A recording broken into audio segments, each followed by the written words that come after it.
Cordial saludo, estimados compañeros y tutor. Mi nombre es Jenny Paola Vela Hernández, soy estudiante del programa de agronomía. A continuación se va a sustentar la fase 5 de estrategias de manejo fisiológico en el cultivo de arándanos. Las estrategias de manejo fisiológico seleccionadas fueron podas y aplicación de fitohormonas, teniendo en cuenta los artículos científicos revisados y demás fuentes bibliográficas. Primero que todo, se van a dar unas generalidades del cultivo. Los arándanos son frutos originarios de América del Norte, específicamente Estados Unidos y Canadá. Tienen bajo contenido de azúcares y alto contenido en antioxidantes. Por sus grandes características, son muy importantes para la salud de las personas. Asimismo, actualmente este fruto es cultivado en casi todo el mundo. Los mayores productores son Estados Unidos, Chile, Canadá, Perú y España. Y en nuestro país se cultivan en Cundinamarca, Boyacá y Antioquia. En cuanto a los requerimientos climáticos, los arándanos se adaptan muy bien a diferentes climas, pero prefieren clima frío. Llegan a soportar entre 400 a 1000 horas frío y se cultivan en suelos ácidos, arenosos, que estén bien drenados, ya que las raíces son susceptibles a encharcamientos. El suelo también es importante que tenga buen contenido de materia orgánica. En cuanto al comercio del arándano, el principal mercado es Estados Unidos. Son principales consumidores y principales productores. El crecimiento del arándano en nuestro país es constante. El establecimiento se da entre el primero y segundo año y sus primeros cosechas se dan a partir del tercer año, logrando mantener así una producción hasta los 7 años después de que se siembra el cultivo. Bueno, a continuación se va a sustentar una estrategia de manejo fisiológico importante como lo son las podas. Estas son importantes no solo en el cultivo de arándanos, sino en cualquier otro cultivo, ya que equilibra la productividad y calidad del fruto. Recordemos que los arándanos se caracterizan por ser una planta que producen yemas en la parte apical de los brotes, los cuales con el transcurso del tiempo se convierten en racimos de flores y yemas vegetativas.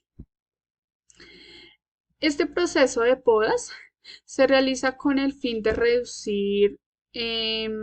de obtener un mayor rendimiento y calidad de la planta y calidad de la fruta.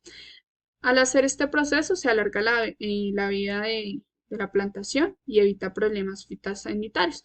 Para realizar este proceso es muy importante tener en cuenta el estado vegetativo de la planta. Recordemos, estado vegetativo o estado reproductivo. ¿Sí? En el estado vegetativo del arándano se observan 4 etapas de crecimiento, como lo es la yema vegetativa, la brutación, brote nuevo y ramas nuevas. Tener en cuenta esto, pues nos va a permitir qué proceso hacer, teniendo en cuenta esta etapa fenológica. Si se quitan las ramas nuevas, si eh, se quitan los chupones y demás.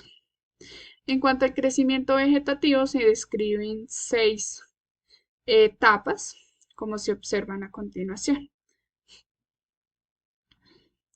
Bueno, en los primeros años, más en los años de plántula, se hace una poda simple, que es remover la madera delgada y débil con exceso de ramificaciones, ¿sí? Se deben mantener los brotes largos y vigorosos, mantener, bueno, a los 2 años, después de establecer el cultivo, se eliminan las primeras yemas florales y a partir del tercer año sí se deja.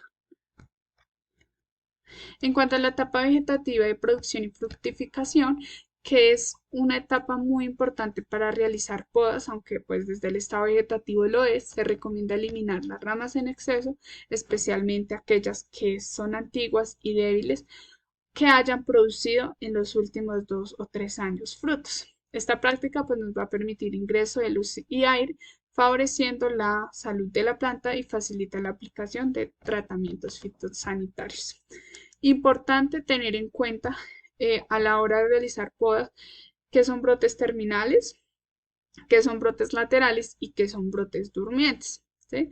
para hacer una poda adecuada y de pronto no realizar poda a alguna rama o algún chupón que después nos altere el cultivo y nos baje el rendimiento y calidad del mismo. En cuanto a la aplicación de fitohormonas, recordemos que las fitohormonas es un compuesto producido internamente, o sea, dentro de una planta que ejerce su función en muy bajas concentraciones y cuyo principal efecto se produce a nivel celular, ¿sí? Cambiando patrones de crecimiento de los vegetales, en este caso del arándano, y permitiendo su respectivo control.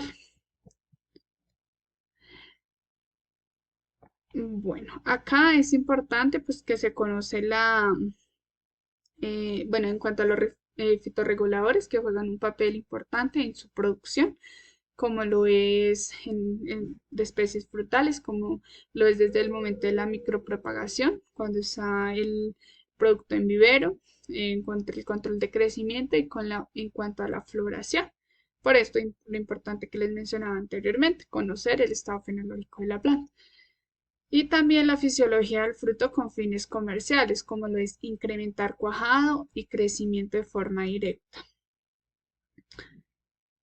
Regular también la maduración de los frutos y mejorar la calidad. Se conoce que la síntesis y la acción de citoquininas, auxinas y gibberelinas son requeridas para el desarrollo normal de los frutos. Se tienen en cuenta promotores de crecimiento y inhibidores de crecimiento. Entre los promotores del crecimiento más importantes para los frutales y también para los arándanos, teniendo en cuenta la revisión bibliográfica, son las auxinas, gibberelinas y citocininas. En cuanto a las auxinas, participan en el crecimiento, en la división y elongación celular de los brotes. Sus principales efectos son activar el crecimiento en longitud de las células y el crecimiento en grosor de tallos. También estimulan emisión de las raíces e inhiben la caída de hojas y frutos. Tengamos en cuenta que varios fitohormonas, como son las citoquininas, las auxinas, muchas de ellas sirven para el mismo proceso.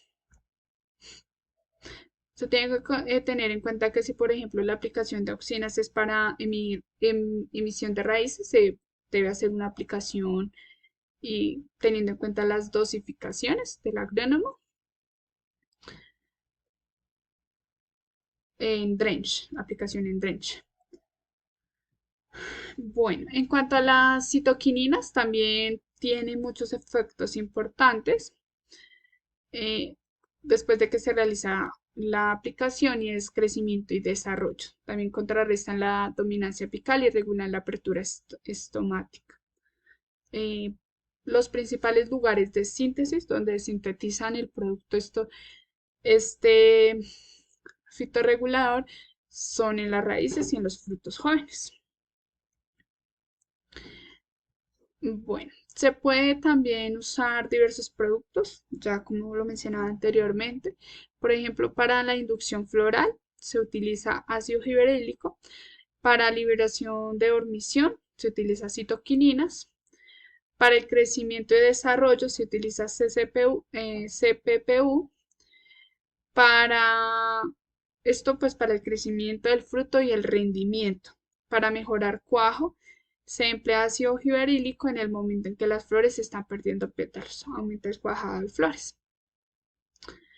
Bueno, en cuanto a estas son algunas de las conclusiones, tenemos que tener en cuenta que la aplicación de fitohormonas tiene beneficios significativos en la producción y la calidad del fruto.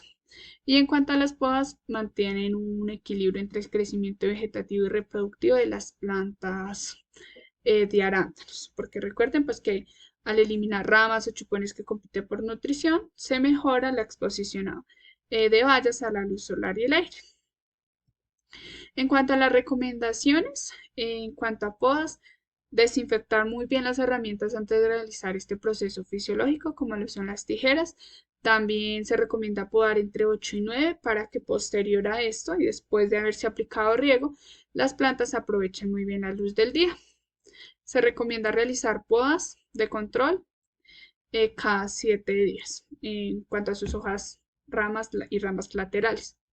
En cuanto a la aplicación de fitohormonas, considerar la etapa fenológica del cultivo es muy importante, ya que algunas fitohormonas se aplican en brotación, otras se aplican en floración y otras en cuajada de frutos. La dosificación es muy importante, pues ya que excesos pueden alterar el cultivo. Se debe utilizar formulación de fitohormonas de calidad, preferiblemente que estén certificadas y que sean reconocidas, y realizar aplicaciones adecuadas, ya sea por virización foliar, inmersión de raíces, que en este caso es drench o edáfica. Bueno, en cuanto al análisis de la aplicabilidad de fisiología en agronomía, bueno, primero que todo tenemos que tener en cuenta que la fisiología consiste en un análisis del funcionamiento de la planta, ¿sí? Por ejemplo, nos va a permitir como agrónomos ver el comportamiento de la población ante un déficit hídrico o ante factores externos, como la temperatura y demás. El progreso de la agricultura depende de los avances de la agronomía y su interacción. Por lo tanto, pues la fisiología de cultivos puede contribuir a la agricultura solo en la medida eh, pues de que su comportamiento, solo en la medida de su comportamiento y su manejo agronómico, ¿sí? Por ejemplo, algo importante, o según decía en el artículo científico, es que el uso de la fisiología en el mejoramiento genético ha sido, por ejemplo, la selección de genotipos de maíz tolerantes a sequías. Entonces, conocer todos estos procesos internos y externos de la planta nos va a permitir tomar decisiones en cuanto a nutrición, ¿sí? Teniendo en cuenta el estado fenológico del cultivo, si está en vegetativo, floración, fructificación, qué es lo que más requiere el cultivo, ¿sí? Si requiere nitrógeno, potasio, si requiere fósforo. Para esto, conocer todos estos procesos permite dar, digamos, un buen análisis del cultivo y hacer recomendaciones aptas para el mismo. Muchas gracias.